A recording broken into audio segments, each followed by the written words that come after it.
Hello and welcome to the third topic of our talk. In this topic we'll be looking at how spectral methods come in handy when doing variational inference in GPs. In the first two topics we encountered random Fourier features, which cleverly approximate the kernel and then perform inference with this approximation of the kernel. Phrased differently, we could say that random Fourier features perform exact inference, that is, they apply Bayes' rule exactly, in an approximation of the model, that is, with the approximate kernel. In general, if your goal is to approximate the true posterior as closely as possible, then performing exact inference in an approximation of your model is quite a dangerous thing to do. And that is because changing your model, that is, changing your assumptions, can affect your posterior in unforeseen or undesired ways. Additionally, an approximation of your model often comes with the introduction of new parameters, and these parameters have to be learned, often from data through, say, maximum likelihoods. But that then introduces the risk of overfitting again.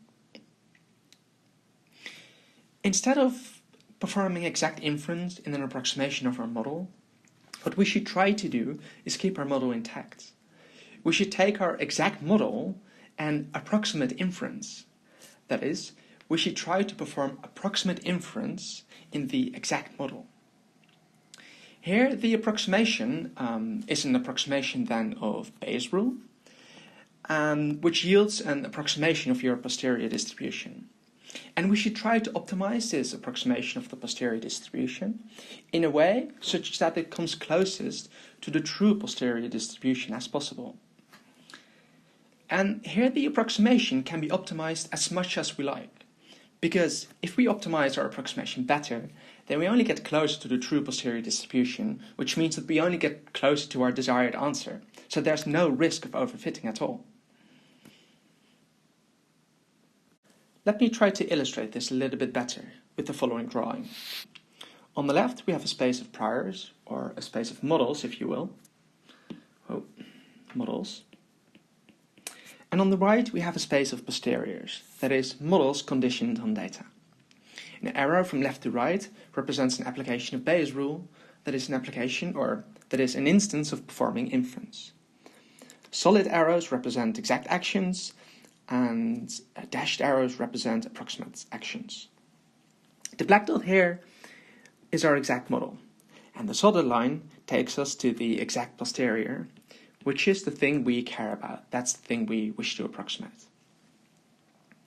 In red, the figure shows performing exact inference in an approximate model. We first approximate our model, like so, and then perform inference exactly, taking us to some element in the space of posteriors, here. As I said, often an approximation of your model introduces new parameters that are learned from data, for example through maximum likelihoods. That means if we perform maximum likelihoods, our model is pulled into some direction, say this direction here, that is towards the maximum likelihood solution, which may lie anywhere in the space of priors. The issue with doing this is that performing maximum likelihood doesn't guarantee that our posterior is also pulled towards the true posterior, which is ultimately the thing we care about. In green, the figure shows performing approximate inference in the exact model. After performing inference approximately, which is the green dashed line, we end up in some posterior, say this dot here. And then the approximate posterior, so the approximation of the posterior distribution, is optimized in a way such that it comes closest to the true posterior. That is, it is pulled towards the black dot, exactly, precisely. And now we understand why optimizing this approximation, optimizing our approximation of Bayes' rule, that we can never overfit in doing so, because the closer the green dot comes to the black dot, the happier we are, because we ultimately want to approximate the black dot as closely as possible. So let's try to formalize this a little bit. Let's start out with some model priors, say P of f,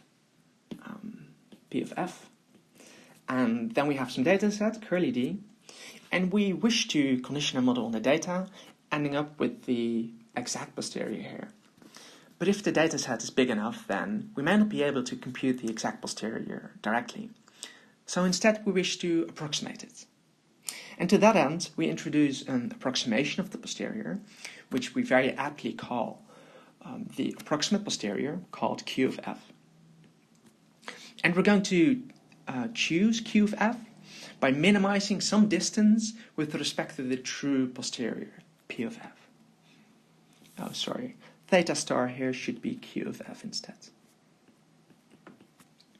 So we choose some divergence between distributions, that's what D here is, and recall that the divergence between distributions satisfies the following properties. It's always non-negative, and it's 0 if and only if the distributions are actually the same.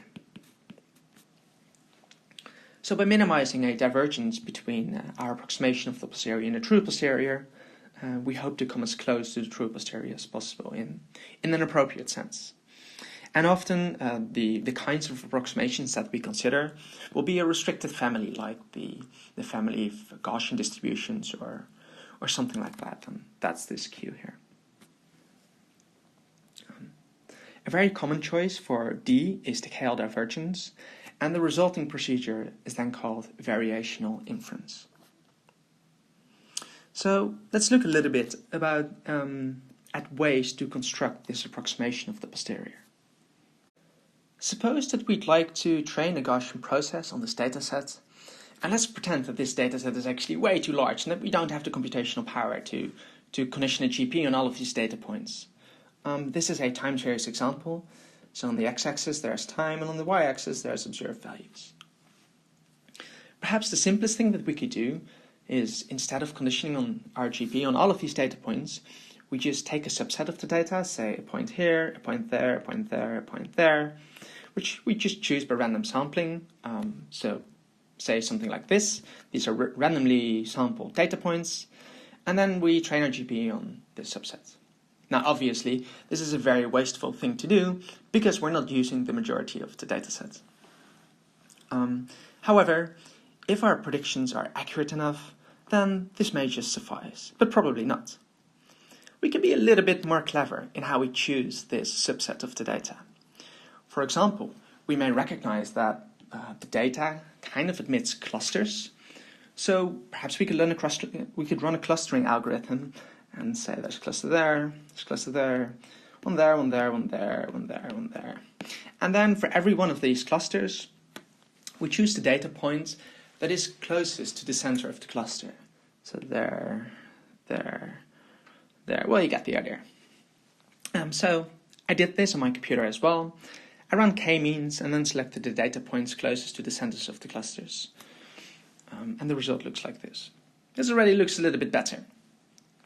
And what we've done here is that we have divided the data into groups, clusters, and then for every one of these groups we have chosen a representative point. And this point is kind of meant to summarize all the nearby data points. That is, this data point there is supposed to be a summary or a representation of all nearby actual data points. We can tweak this a little bit, and we can improve upon this, because this subset of the data that we use to train a GP on, they don't have to be actual observations. What we could do is introduce a number of pseudo-observations, a number of fake observations, and optimize these fake observations in a way such that the result looks best, is closest to the true posterior. So we could take these centers of our clusters, move them a little bit around such that they sort of best summarize nearby data points, thereby hopefully giving the best approximation. Again, I did this on my computer, and this is how the result looks like. Well, it's starting to look okay. If we then look at the prediction, it looks something like this.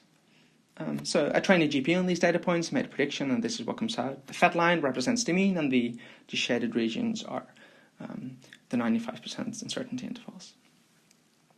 This looks okay, but there's a big problem with this prediction, and that is that it is overconfident. The variance looks much too small, and at pseudo-observations, the GP predicts those pseudo-observations exactly. And that is highly unreasonable because we didn't actually observe that pseudo-observation, it's a fake observation. But the GP doesn't know that. So it somehow needs to take into account that these pseudo-observations are not real observations. What goes wrong here is that reducing multiple observations to a single observation sort of comes with a loss of uncertainty. If for a particular pseudo-observation the actual observations all lie nearby, like here, then it may be very reasonable to just summarize all of them with the pseudo-observation and forget about uncertainty. But if they would lie very much apart, like so, then placing the pseudo-observation at any particular point would not be reasonable because in any case it's going to be far from what we've actually observed. For example, if you put it here, well, we also observed these data points, so that's not reasonable, that's far from our pseudo-observation. So maybe we can't be very certain, maybe in such cases we can't be very certain about the value of our pseudo-observation. And this brings us to the final improvement of our concept of pseudo-observations, turning it into a satisfactory solution, and that is to explicitly represent this uncertainty about the value of a pseudo-observation. Instead of giving it a single value, we assume a distribution over the value of a pseudo-observation, sort of making it a stochastic pseudo-observation. So in this case here, we could assume a distribution over the value of this thing, and the distribution is meant to represent the distribution of nearby actual observations. So since the nearby observations lie somewhere in this interval here, we could assume a normal distribution that looks like this.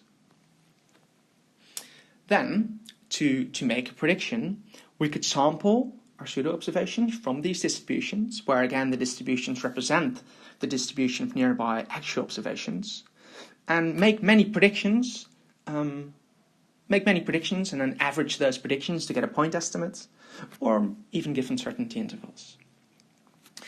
So for every one of these pseudo-observations, I actually calculated the optimal distribution that's meant to, again, summarize nearby observations, and this is shown on the slide. The lines indicate the 95% uncertainty intervals. All right. So suppose we go back to this prediction here, and we run our prediction algorithm many times, sampling from our distribution of values of pseudo-observations, conditioning our GP, and getting a new prediction.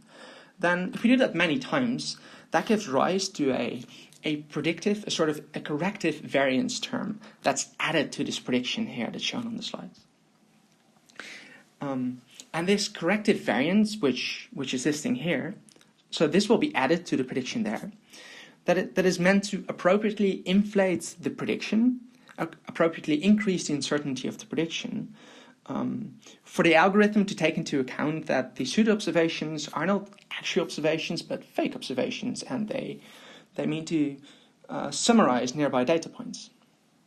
If we then add this corrective variance to the results, we get something that looks like this, and this looks much more reasonable. This actually looks pretty good. In the Gaussian process literature, stochastic pseudo-observations are better known as inducing points. Note that the distinction between stochastic pseudo-observations and pseudo-observations is not really conventional. I just made this up here in the presentation to illustrate the concept. Let us try to formalize this concept of inducing points. Let's denote the inducing points by U, which simply are m function values that we pretend to have observed. Since we want this to be more efficient, we typically choose our subset of the data, our inducing points, or the number of inducing points, m, to be much smaller than n, where n is the size of the datasets. Since these inducing points summarize nearby actual observations, we assume a distribution over them, Q of U, and then to construct our final approximation of the posterior Q of F, we run our algorithm, training or conditioning on the inducing points many times, and we average the results against the distribution of our pseudo-observations. This approximation, Q of F, is known as the inducing point approximation for Gaussian processes, introduced by Titius in 2009, and this can really work really well. But to use this, we'll still need to choose Q of U. To do so, we use variational inference, where we minimize some kind of distance between our approximation of the posterior and the true posterior. And in this case, we'll choose it to be the KL divergence, the Kolbeck-Leibler divergence between Q of F and the true posterior. So we minimize this quantity with respect to Q of U, and it turns out that you can do this analytically, simply by setting up the Lagrangian. Note that Q of U must sum to 1, because it's a distribution.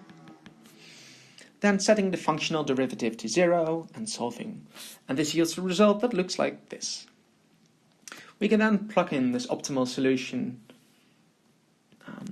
into the expression for Q of F, giving rise to our final approximate posterior. So let's take a look at what this gains us. Recall that the number of inducing points is m, which is typically assumed to be much less than m.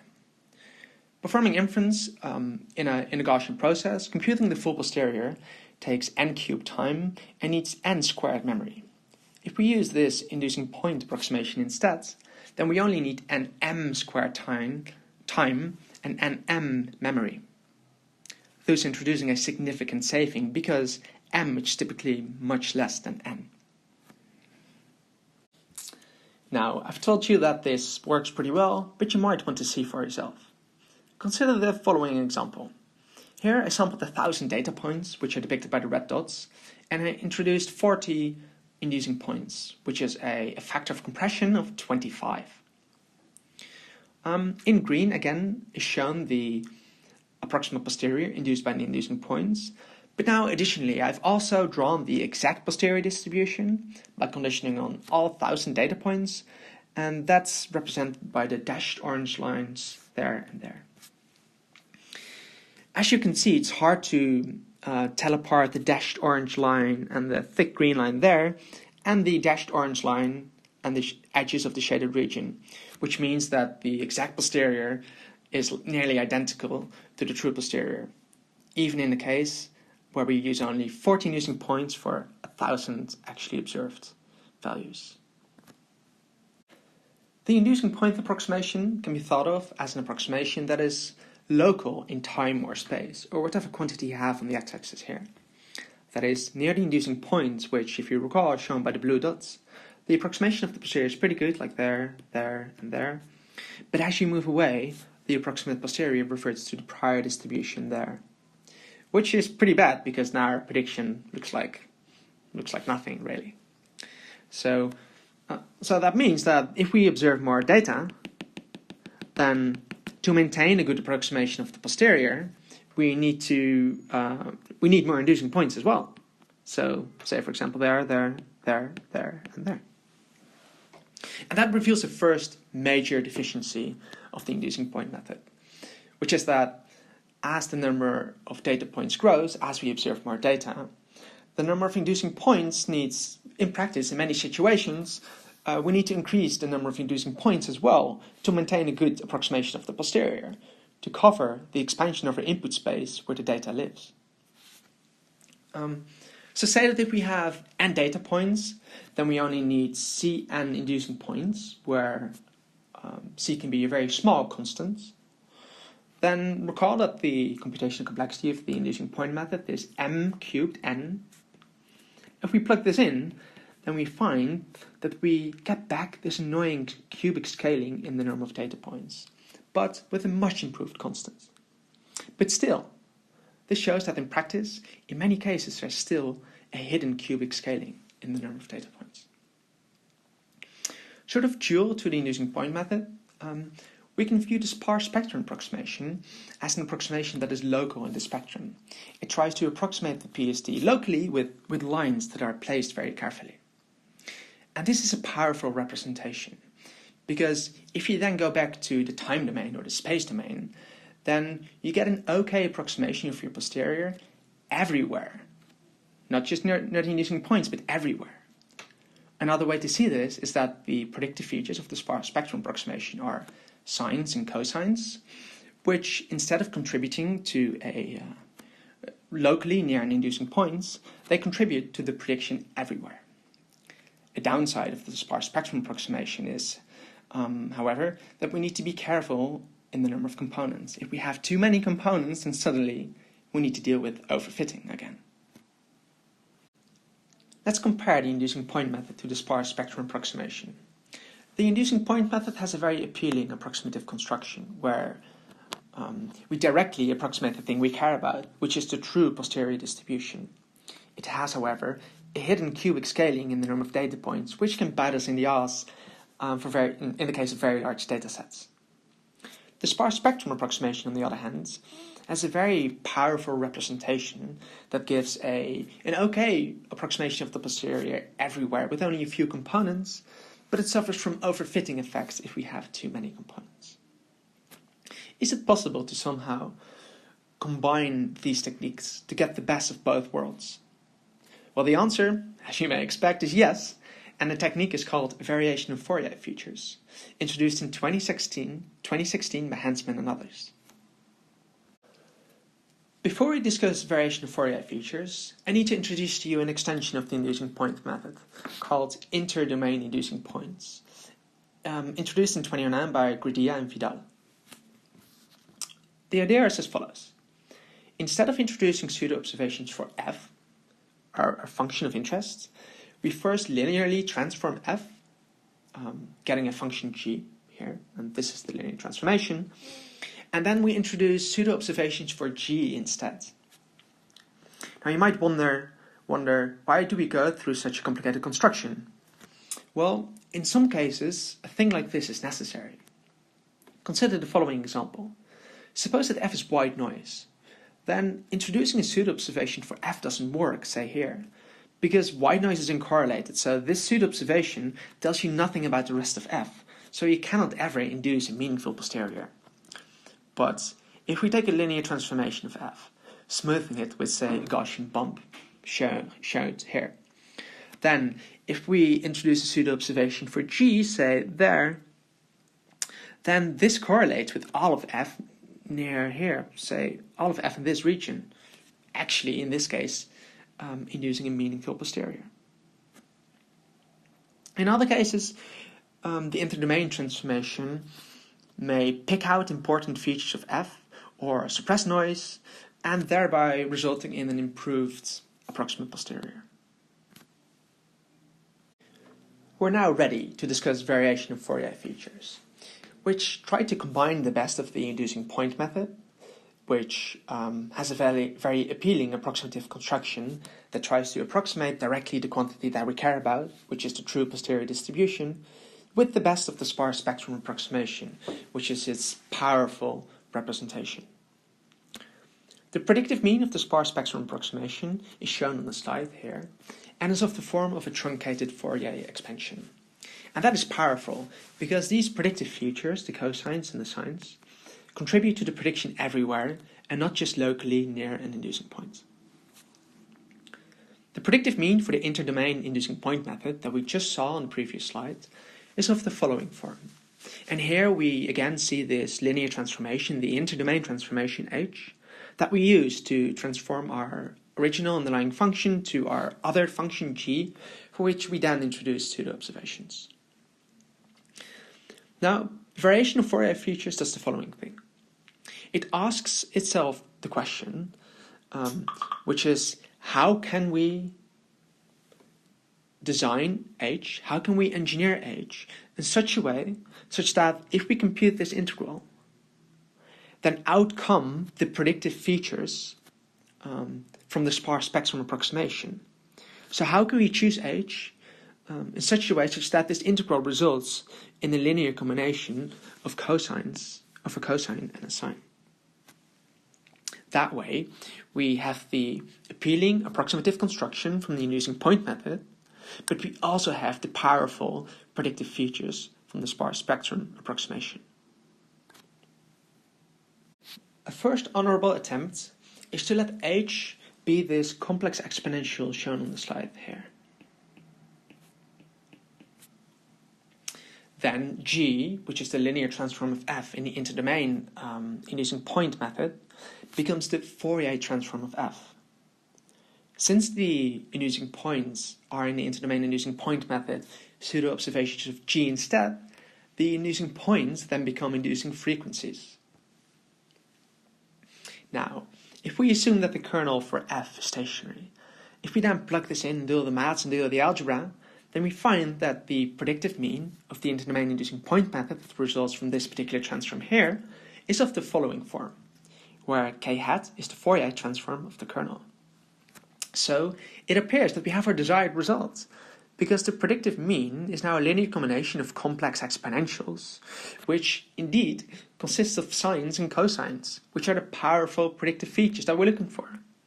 Well, not quite, because if we look at the distribution of G, then we find that G is now white noise, and inducing points don't work for white noise. But we know how to solve that, which is with the interdomain inducing point method. So what we could do is apply another interdomain transformation to G. Say we convolve it with some smoothing function, say W. By the convolution theorem, this is equivalent to multiplying f here with the inverse Fourier transform of this smoothing function W. That is, we apply a window to f before Fourier transforming. If we choose this window to be rectangular on A to B, then we get the following interdomain transformation. And this is of the form of a truncated Fourier transform. And this turns out to work, where the resulting method is called L2 variation of Fourier features, but it is not perfect. Far away from the edges on this interval A to B, the predictive features indeed look like sines and cosines, but once you get close to the edges, then some weird edge effects occur. The predictive features of L2 variation Fourier features are shown in this picture here, which I've taken from the original variation Fourier features paper. You see that far away from the edges of the interval A to B, in the middle, the predictive features indeed quite look like sines and cosines, which is nice. But near the edges, we have this weird effect here, there, and there, and that we don't like. The final construction of variation Fourier features uses tools from reproducing kernel Hilbert spaces to eliminate these edge effects.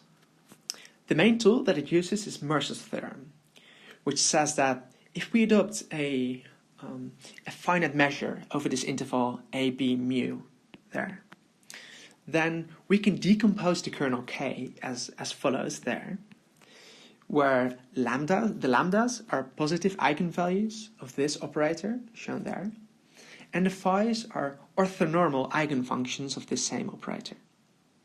Here the angle brackets denote the L2 inner product. Now, why do we care about this? Because this is quite technical.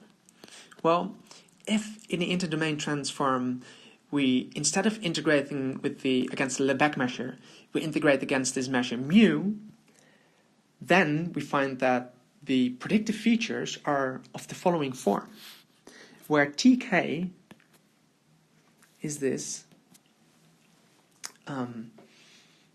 operator. And okay, so now our question reduces to the following.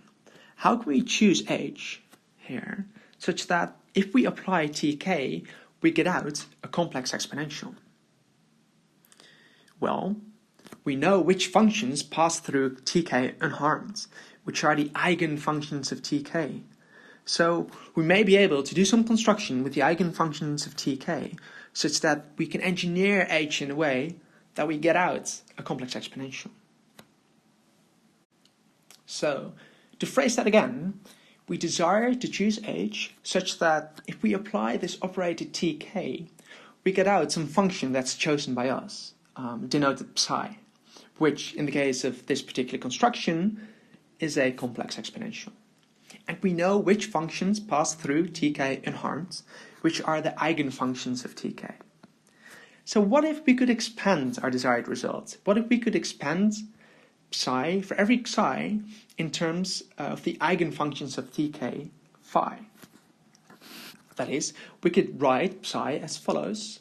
We could write psi as a linear combination of these eigenfunctions by projecting onto them. Now, if we apply tk to an eigenfunction, then since they're eigenfunctions, we get out the scaled function. We get out a scaled version of the eigenfunction. So if this is the result we aim to get, a very good candidate for h is to already counteract this introduction of the multiplicative factor lambda I by dividing by it. Right? Indeed, if we then apply tk, then tk will act on every one of these eigenfunctions there, and this will simply be lambda I, phi I, where the lambdas will cancel, so we get phi I, and that's exactly our intended result. The key finding by Hensman and others, which are the authors of the original paper that introduced variation Fourier features, is that this construction works for Matern kernels of half-integer order, and additionally, all computations can be done. They're tractable. The resulting method is called variation Fourier features, or perhaps to distinguish it from L2 variation Fourier features, called RKHS variation Fourier features. If we now compare the predictive features to the ones yielded by L2 variation Fourier features, so here we have L2 variation Fourier features, and on the right our final method, RKHS variation Fourier features, then we see that anywhere on this interval AB, the predictive features are exactly sines and cosines, just the way we like them. Although random Fourier features are not as fancy as variation Fourier features, with their nice, appealing, approximative construction, a major benefit of random Fourier features is that they are simple, which makes them amenable to convergence analysis to answer questions like, how many features do we actually need to get a sufficiently good approximation? Inducing point methods are much more complex, their construction is more involved, and that makes it harder to answer the question of how many inducing points we need to get a sufficiently good approximation of our posterior distribution. Recently, Bert and others answered, in a particular scenario, the question of how many inducing points we need. And the main result is stated below in this theorem here. And let's walk through it very slowly. First, we fix a small epsilon and delta. Then let's assume that the input locations of our observations are sampled IID from some normal distribution with variance alpha, and we let the kernel of our GPK be an EQ kernel. Then we set the density, or we let the density in Mercer's theorem also have a normal density, one that's a little bit wider than the one from which we sampled the input locations of our observations. Then, and this is their main result, there exists a minimum data set size and a proportional constant such that for all bigger data sets, the interdomain inducing point method with eigenfunction inducing features, and we'll discuss these on the next slides, only needs log many inducing points to achieve a small KL divergence with high probability. And that's quite a powerful result. These eigenfunction inducing features are given by the inner product. So the ith eigenfunction inducing feature is given by the L2 inner product between f and the ith eigenfunction, normalized by the square root of the associated eigenvalue. So we kind of project f onto the ith basis element. These eigenfunction inducing features are nice. They form an orthonormal system, as shown here. And if you look at their cross-correlation with respect to our original function, you get back, again, another eigenfunction. In general, for inducing point methods, the key quantity to look at is the following trace. Here, KFF is the correlation structure of our observations. KUU is the correlation structure, or the covariance matrix of our eigenfunction inducing features, and KFU is their cross-correlation. You may recognize this trace as an error of an isonorm approximation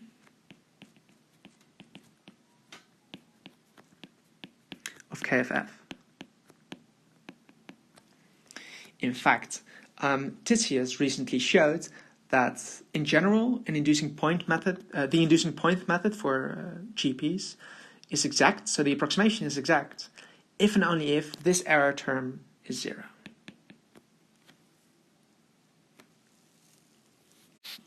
Now, armed with these preliminaries, let's see if we can sketch a proof of the main result of Bert and others.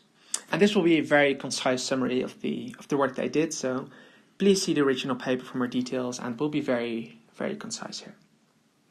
The first thing to note is that one can analytically compute the eigenfunctions and eigenvalues of the operator associated to the EQ kernel, and that will come in very handy. The key inequality in their proof is the following, which bounds the KL divergence between our approximate posterior and the true posterior from above by this trace quantity that we just saw on the previous slide. See here. This norm, here y is a vector of our observations, and this is the Euclidean norm. Under reasonable assumptions, we can assume that this squared Euclidean vector of the squared norm of our observations grows roughly linearly with data. Therefore, if we wish to keep the KL divergence small as n increases, we require that at least C grows with 1 over n.